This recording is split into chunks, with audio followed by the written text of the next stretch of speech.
19절부터 24절까지. 요한복음 4장 19절부터 24절 함께 읽습니다. 여자가 가로되 주여 내가 보니 선지자로소이다. 우리 조상들은 이 산에서 예배하였는데 당신들의 말은 예배할 곳이 예루살렘에 있다 하더이다. 예수께서 가라사대 여자여 내 말을 믿으라. 이 산에서도 말고 예루살렘에서도 말고 너희가 아버지께 예배할 때가 이르리라. 너희는 알지 못하는 것을 예배하고 우리는 아는 것을 예배하노니 이는 구원이 유대인에게서 남이니라. 아버지께 참으로 예배하는 자들은 신령과 진정으로 예배할 때가 오나니 곧 이때라. 아버지께서는 이렇게 예배하는 자들을 찾으시니라. 하나님은 영이시니 예배하는 자가 신령과 진정으로 예배할지니라. 아멘. 할렐루야. 오직 예수 마라나타. 오늘도 하나님의 집에 나와 예배하는 여러분들에게 우리 아버지 하나님 은혜와 평강이 넘치실 주 예수 그리스도 이름으로 축원합니다.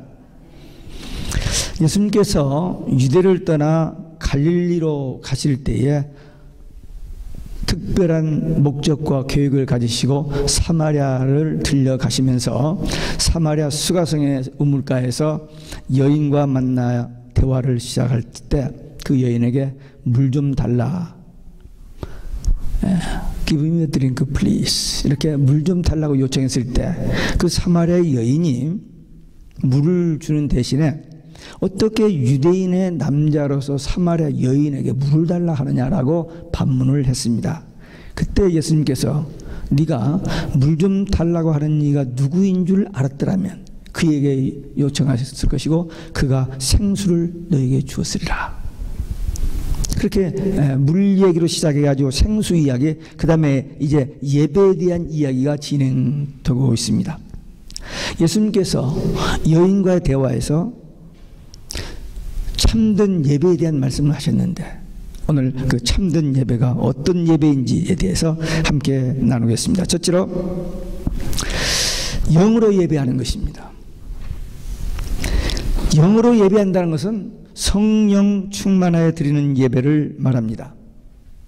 단순히 주일만이 아니라 새벽에든 금요 예배든 언제든지 우리가 하나님 앞에 예배하는 자리에 나올 때는 하나님이 우리 안에도 계시지만 주의 이름으로 모인 그곳에서 함께 하시고 우리의 찬양과 기도와 예배를 받으신다는 그 믿음 때문에 정해진 약속 시간에 가서 그 자리에서 함께 예배를 드리는 것입니다. 그렇기 때문에 그때 예배 드릴 때마다 오늘은 그냥 대충 하고 뭐 이런 자세는 안 돼요. 언제든지 하나님이 거기 계시니까 하나님 앞에 예배 드릴 때는 영으로 드려야 돼요. 성령으로 충만하여 예배를 드려야 한다라고 예수님께서 지금 말씀하고 계십니다. 예배에서 장소도 중요하고 예배 분위기 또는 그 예배의 형식, 방법 여러 가지가 참 중요합니다. 찬양이라든지 뭐 여러 가지가 다 중요하지만 가장 중요한 것은 뭐냐면 지금 하나님 앞에 나의 모든 것을 모두 드리면서 주님과의 영적인 교제가 이루어지는 것, 주님과의 만남이 이루어지는 것, 나의 어떤 질병이라든지 나의 마음의 슬픔, 걱정 이런 모든 무거운 짐들이 주님 앞에서 치유되고 해결되어지는 그런 영적인 어떤 해프닝, 영적인 어떤 역사와 변화 이런 것을 기대하고 주님 앞에 예배를 드려야 합니다. 물론 꼭 무슨 문제 해결 받으려고만 하는 것이 아니라 먼저 하나님 앞에 드려야 돼요. 뭘? 마음을 드려야 됩니다. 우리의 정성 그리고 우리 속에서 정말 순수한 마음으로 하나님을 경외하는 그 마음을 하나님 앞에 드리면서 예배해야 됩니다. 그게 참된 영적 예배입니다. 우리가 성령 충만하여 예배 드리는 것이 하나님이 원하시는 예배고 우리가 마땅히 드려야 할 예배입니다. 성령 충만하지 못한 예배는 참된 예배가 아닙니다. 가짜 예배요. 하나님은 그 예배는 안 받으십니다. 하나님은 거룩하신 하나님이십니다. 그래서 거룩하신 하나님이시기 때문에 하나님 앞에 드려져야 할 예배는 참된 예배, 진짜만 받습니다. 가짜는 못 받으세요. 그러니까 우리가 일주일마다 한 번씩 드리는 예배 또는 매일 아침 드리는 새벽 예배라 하더라도 하나님 앞에 나왔잖아요. 우리가 나왔는데 그냥 왔다 가버리면 어떡해요? 우리가 하나님 앞에 이 예배를 드리고 하나님을 찾아주시고 만나주시고 하나님과 영적인 이런 교제가 이루어져야죠. 그게 예배인데. 그래서 우리 지금까지 예배 생활 잘했습니다만 형식적인 외식적인 그런 예배 말고 참된 예배. 왜? 하나님은 살아계시거든요. 다른 사람들은 죄송합니다. 다른 그 종교는 우상이에요. 그 영이 없습니다. 그러니까 그 가서 이렇게 해도 의식으로 종교 의식만 해도 돼요. 근데 하나님은 그렇게 안 돼요. 왜? 하나님은 살아계시는 하나님이시기 때문에. 그래서 하나님 앞에는 진실하고 정직한 영적인 예배가 드려져야만 하나님이 받으시고 기뻐하시고 그런 사람들과 영적인 교제가 이루어지는 겁니다. 이 산에서 말고 산에서라는 말이 나옵니다. 이 사마리아 사람들은 유대 사람들과 남쪽 유대 사람들과 단절된 다음에 예루살렘 성전을 못 가고 또 북왕국 왕이 북쪽 사람 이스라엘 사람 예루살렘 못 가게 막아놓고 그리심산에 신전을 만들어놓고 우상을 놓고는 거기서 제사하게 만들었어요. 그렇기 때문에 그들은 이 산에서 제사 드리는 것으로 됐는데 당신 유대인들은 예루살렘에 가서 예배하는데 어떤 게 진짜냐? 그런 질문입니다. 지금 사마리아 수가성 여인하고 예수님과 대화하기 때문에. 근데 예수님께서는 이 산도 예루살렘도 아니고 하나님 앞에 진정한 예배를 드릴 때가 오는데 그건 뭐냐? 성령으로 드리는, 영적으로 드리는 예배를 말씀하고 있습니다. 앞에서 10절에서 하나님의 선물을 이 여인에게 말했습니다. 하나님의 선물, 생수에게입니다. 성령입니다. 그러니까 하나님께 예배하는 자는 영으로 예배를 드리는 거예요. 그러니까 어떤 사람이 예배를 드릴 수 있느냐? 영이 살아있는 사람들입니다. 모든 사람은 육과 혼은 있지만 영이 죽었어요. 근데 우리는 예수를 믿음으로써 거듭나고 예수의 생명이 우리 안에 왔기 때문에 우리의 영이 살아서 우리 영과 하나님의 영과 교통이 이루어지는 겁니다. 그러니까 우리가 이런 영적 상태를 가지고 하나님 앞에 예배한다는 것은 이건 신비한 일입니다. 뭐 지난주일도 지난달도 작년에도 그러니까 와서 왔다 갔다 하면 되는 거지. 그냥 왔다 갔다 하는 것 같지만 그렇지 않아요. 우리는 매일 일주일 내내 교회 안 나와도 우리는 살아있는 영, 우리 영과 하나님과 교통되는 그런 특별한 거듭난 하나님의 자녀, 그런 신분. 이것을 모르기 때문에 조금만 힘들고 어려워도 걱정하고 두려워하고 막 짜증내고 화내고 하지. 이 사실이 분명히 깨달아지고 믿어진다면 우리는 눈앞에 전개되지는 좀 어려운 어떤 이런 거 돈 마인드 그게 큰 문제가 아니에요. 왜? 하나님이 나와 함께 하시는데, 하나님이 내 속에 계시는데, 우주 만물을 창조하신 하나님, 전능하신 하나님, 사랑의 하나님, 그 좋으신 하나님이 나의 아버지 하나님. 이게 없으니까 그냥 형식적으로 종교생활 하는 겁니다.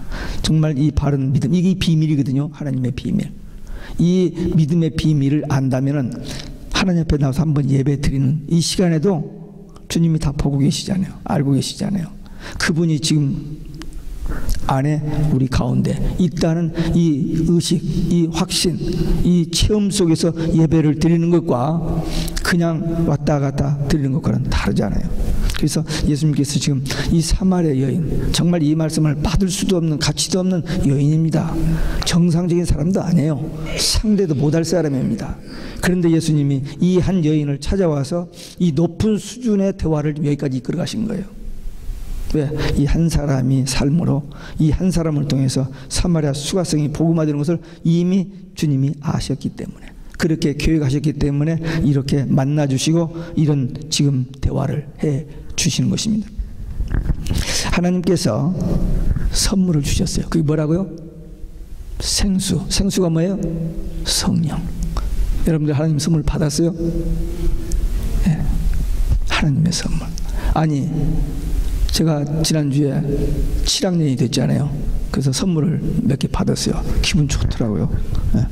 그전에 이제 69학년 때, 6학년 9반일 때도 선물이 괜찮지만 7학년 되니까 선물이 더 좋더라고요. 그래서 기쁜데, 그것 말고 하나님의 선물, 하나님의 선물, 하나님의 영이 우리 안에 계시는 이 신비한 이 영적인 체험, 이 믿음을 가지고 사는 사람들, 하나님의 집에 나와서 그냥 이렇게 하고 가요? 그럴 수가 없죠. 주의 몸된 교회에 지체된 우리들, 믿음 안에서, 말씀 안에서, 성령 안에서 살고 승리한 모습을 볼 때마다 감격하고, 아까 돌아가면서 인사했죠? 그때도 표정이 좀 제대로 이렇게 펴져가지고 인사하는 사람도 있고, 그냥 마지못해 살 수 없이 이렇게 하는 사람도 있고 그러는데, 우리의 이 만남은 나중에 천국 가서 만나면 얼마나 기쁜 만남이 되겠어요. 제가 그 작년에 깨달았어요. 작년에 깨달았는데, 천국 가서 딱 만나면 저 사람을 에어포트에서 봤나, 식품점에서 봤나, 그런 사람이 되면 안 되죠. 우리 베들교회 믿음의 동역자, 기도의 파트너, 얼마나 반갑겠어요. 그런 우리 관계예요. 꼭 자기 남편, 자기 아내만 반가워요? 아니죠. 그런 의미에서, 물론 이제 우리 20년, 30년까지 신앙생활을 다 아는 사람들이지만, 저 뒤까지 다 알지만, 새로 나온 사람들, 그런 사람도 왜 한 번 나오고 안 나올 사람도 있잖아요. 우리 교회는 유치 때문에 스쳐 지나간 사람 상당히 많아요. 근데 그때도 가서 인사를 할 때 꼭 눈에다가 도장을 탁 찍으시기 바랍니다. 그래서 천국에서 만나면, 그때 언제 한 번 오셨잖아요. 그렇게 만 깜짝 놀라겠지.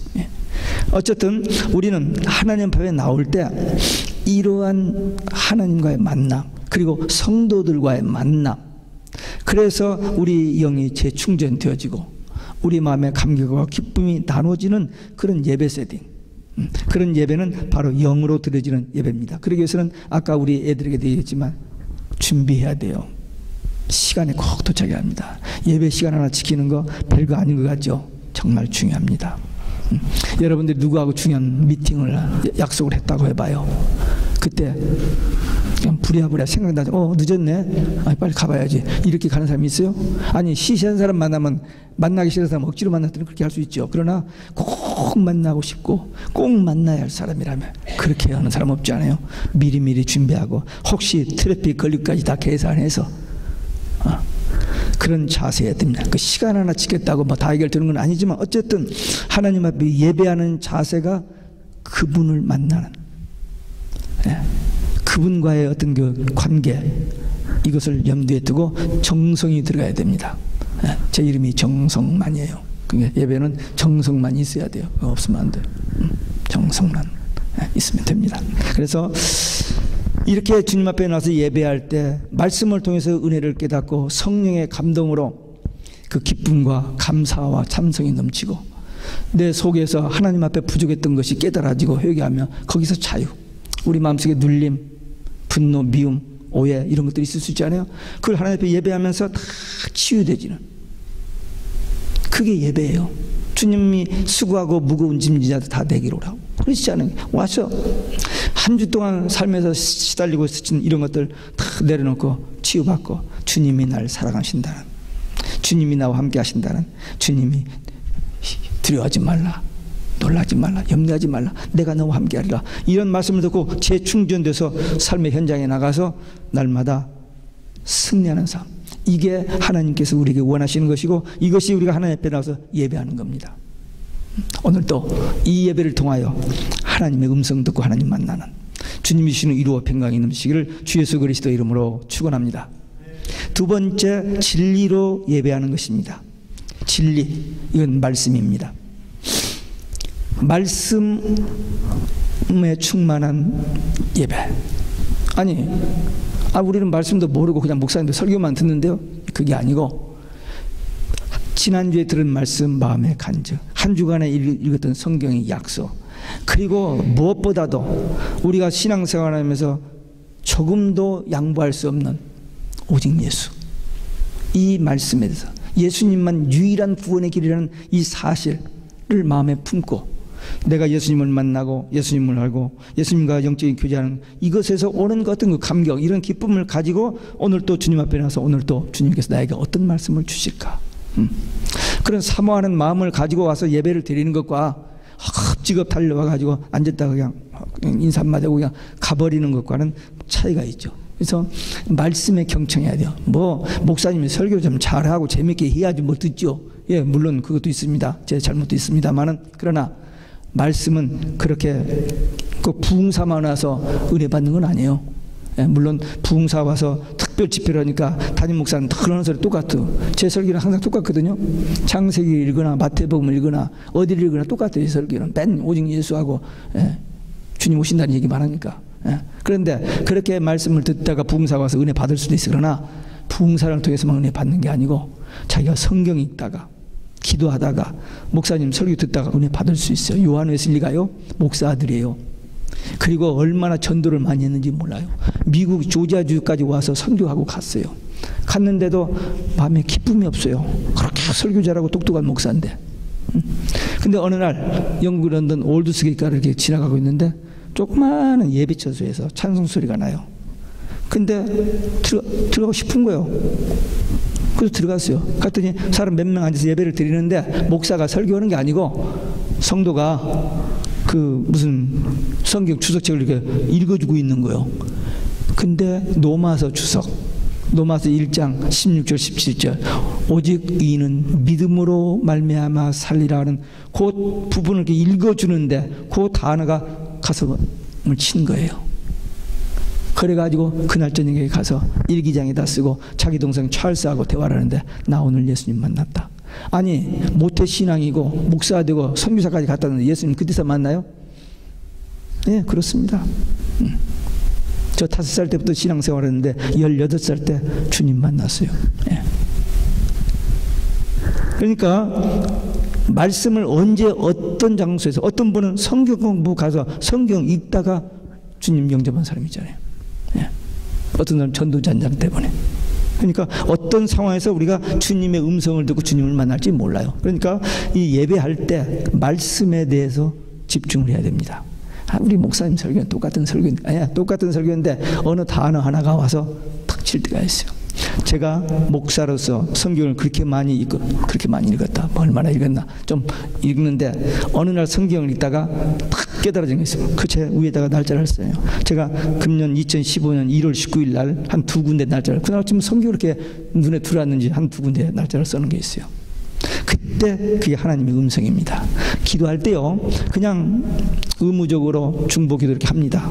근데 어느 때 갑작스럽게 내가 하고 싶은 기도가 아니라 나도 모르게 성령께서 시키시는 기도들이 있어요.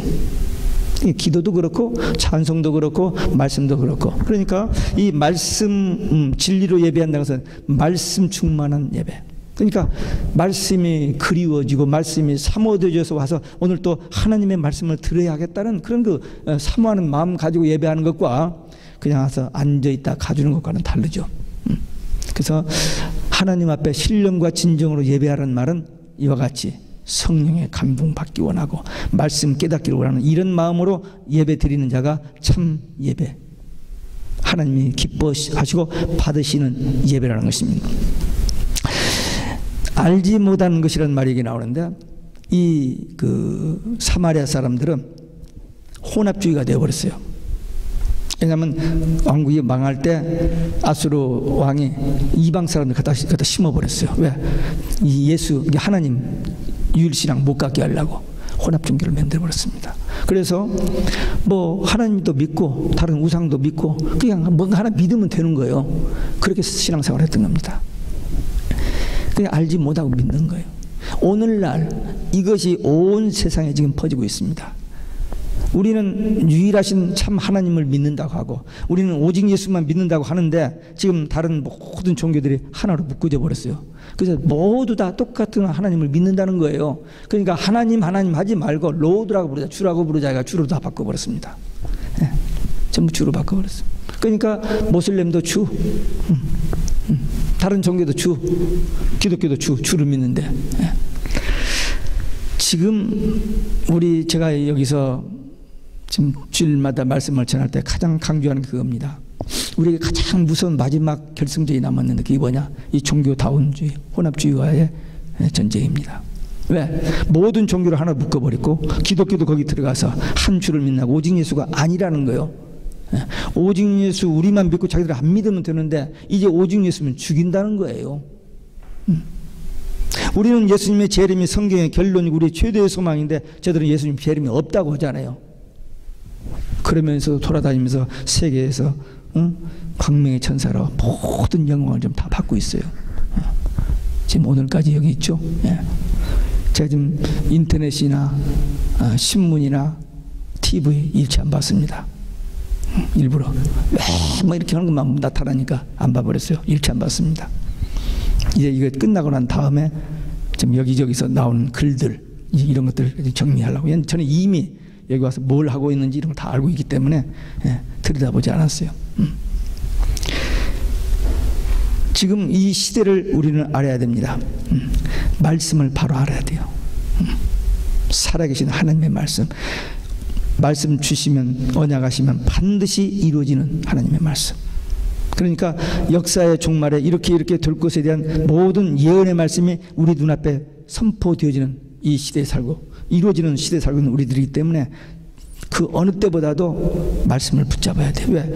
별소리가 다 했으니까. 그런 말에 속지 말고 말씀을 끝까지 붙들고 기도해야 됩니다. 여기 구원이 유대인에게서 남이라는 말이 있습니다. 복음이 온 세상에 전파되었는데 그 유대인의 예배 제도나 구약의 율법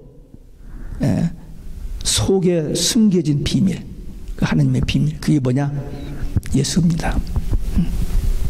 창세기 3장 15절에서 최초에 나온 구원의 언약, 그 언약이 바로 메시아 그리스도를 보내주신다 했는데 그분이 바로 예수님이에요. 근데 이 별 볼 일 없는 여자가 그 예수님을 만난 거예요. 누군지도 모르고 왜 나한테 말 거느냐고 했던 그 여자, 그에게 지금 예수님께서 몇 분 동안, 몇 분인지는 모르죠, 제자들이 음식 사러 간 그 사이에 이런 심도 깊은 이런 영적인 놀라운 비밀을 이 여자가 대화했는데 이 여자가 이 말을 알아들을 사람이 아니거든요. 근데 주님께서 이미 기도하셨고 이 여인을 통해서 어떤 일을 계획하셨기 때문에 지금 대화가 점점 더 깊어집니다. 그래서 너와 이야기하는 내가 그리스도다, 그렇게 밝힙니다. 그러면 여기 보면서 좀 속된 여자들 표현을 뭐라고 가시할 수 있는데 안 합니다. 왜? 이미 벌써 대화 속에서 성령의 인도를 받아서 여기까지 왔기 때문에. 대환란이 임박하는 이때에 오직 예수님만 구원의 길이라고 우리는 믿는데 이게 아니라고 하는 이때에 어떻게 할 것인지. 분명히 다니엘에게 기도하면 죽인다, 그렇게 한 것처럼 우리에게 너 오직 예수면 죽인다, 다니엘의 세 친구에게 우상이 절하되면 푸른 불에 집어넣는다, 이런 때가 우리 앞에 올 텐데 어떻게 할 것인지. 그때 가봐서 적당히 하면 되죠. 그런 사람들은 넘어집니다. 내가 죽으면 죽는다. 다니엘과 세 친구는 처음에 바벨론 포로 잡혀 가서 17살 그때 그 느부갓네살 왕이 발탁 들 때부터, 왕이 진미를 줄 때부터 거절 절대 타협하지 않냐고 그 위기 속에서 살아남았어요. 왜? 믿음 때문에, 말씀 붙들고 기도했기 때문에. 그것을 우리는 본 거예요. 그 예표 다니엘, 요즘 새벽마다 우리 다니엘을 통해서 그걸 보고 이제 우리 앞에 이런 때가 오는데 우리도 다니엘의 세 친구 한번 해요. 죽이라고. 하나님 우리를 구원하신 게 걱정 않는다고. 근데 그리하지 아니하실지라도 죽더라도 우상에게는 절하지 못합니다. 왕이 주는 진미 못 먹습니다. 그 신앙 우리도 끝까지 이제 주님 앞에 설 때까지 이 오직 예수 신앙을 지켜야 하는데 이 말씀 붙들고 기도하고 성령 인도 받는 것밖에는 다른 길이 없습니다. 그래서 성령 예배, 그리고 말씀 중심의 예배, 그래서 하나님 앞에 참 예배하는 자가 되어야 합니다. 그런데 여기 보니까 그렇게 참된 예배하는 자들을 찾으신다 그랬어요. 하나님이 찾으신대요. 왜? 복 주시기 위해서. 많은 사람들이 종교 생활해요. 근데 그 중에서 참 예배 드리는 자를 찾고 계신다는 거예요. 왜? 많지 않으니까. 예수님께서 말세에 믿는 자를 보겠느냐 했거든요. 아, 믿는다고 대단히 하네. 아니, 성경에 기록되어 있잖아요. 계시록 3장에 라오디게아 종말교회 모습이 보세요. 나는 부자라 부유하여 부족한 것이 없다. 근데 주님이 보시기에는 곤고하고 가련하고 가난하고 눈멀고 벌거벗었다는 거예요. 역겨워서 토해버리고 싶다는 거잖아요. 그게 종말교회입니다. 그러니까 막 사람들이 많이 모이고 뭐 하지만 참된 예배자가 얼마나 되느냐, 누구냐 이거죠. 그 예배자를 지금 찾고 계십니다. 주님 앞에 나올 때 말씀 사모하고 그 말씀 통해서 하나님의 비밀을 깨닫고 내 속에 일어나는 그 모든 갈등과 번미 이런 것을 내 안에 계신 성령님께 기도하여서 다 정리되어지고 평안한 마음으로 오직 예수 신앙으로 살아가는 이런 사람을 지금 찾고 계세요. 그들에게 축복, 무슨 축복? 이 땅에서 잘 먹고 오래 사는 거 아니에요. 천국 가는 그 축복 주시기 위해서 찾고 알곡을 좀 찾고 계세요. 네. 예배하는 이라는 것은 여기서 예배한다는 말, 예배하는 이 말은 절한다, 꿇어 엎드린다 그런 말입니다. 하나님 앞에 죄인이 거룩하신 하나님 앞에서 그냥 황송해서 그런 자세요. 그러니까 교회 올 때마다 저기 들어올 때마다 막 큰 소리 치고 들으면 안 돼요. 어떤 사람 막 인사를 너무 요란스럽게 하고 들었는데 그러면 안 됩니다. 조용하게. 지난 한 주간도 이 주인 보호하시고 지켜주신 것 감사합니다. 주님 만나러 왔습니다. 하나님 앞에 부끄럽습니다. 이런 자세.